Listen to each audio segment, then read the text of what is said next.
আসসালামু আলাইকুম।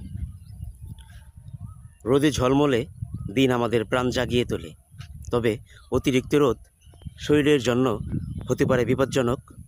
তাই চলুন আজকের এই ভিডিওর মাধ্যমে আমরা জেনে নেই এই প্রখর রোদে কীভাবে সুস্থ ও সতেজ থাকা যায়। প্রথমত, প্রচুর পরিমাণে পানি পান করুন।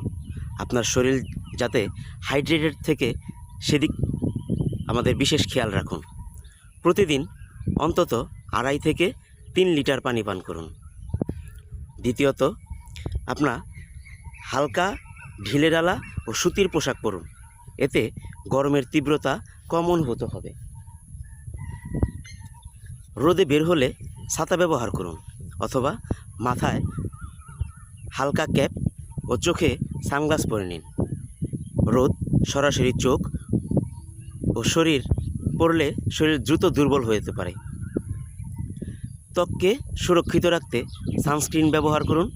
রোদে পোড়া থেকে নিজেকে রক্ষা করুন। বিশেষ করে আপনারা দুপুর 12টা থেকে 3টার মধ্যে বাইরে বের হওয়া থেকে বিরত থাকুন।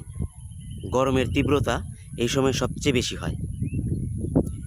লেবুর শরবত, যে কোনো ধরনের ফলের রস শরীরে লবণ পানির ভারসাম্য বজায় রাখে।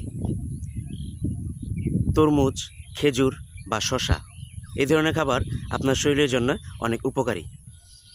খাবারের ক্ষেত্রে চেষ্টা করুন সবসময় হালকা ও সহজপাচ্য খাবার খেতে। ভারী তেল মশলাযুক্ত খাবার গরমে শরীরের উপর বাড়তি চাপ ফেলে। তাই এই গ্রীষ্মে সচেতন হন, সুস্থ থাকুন, প্রকৃতির সৌন্দর্য উপভোগ করুন। আপনাদের সুস্থতাই আমাদের একমাত্র কাম্য। বিশেষ করে আমি চাচ্ছি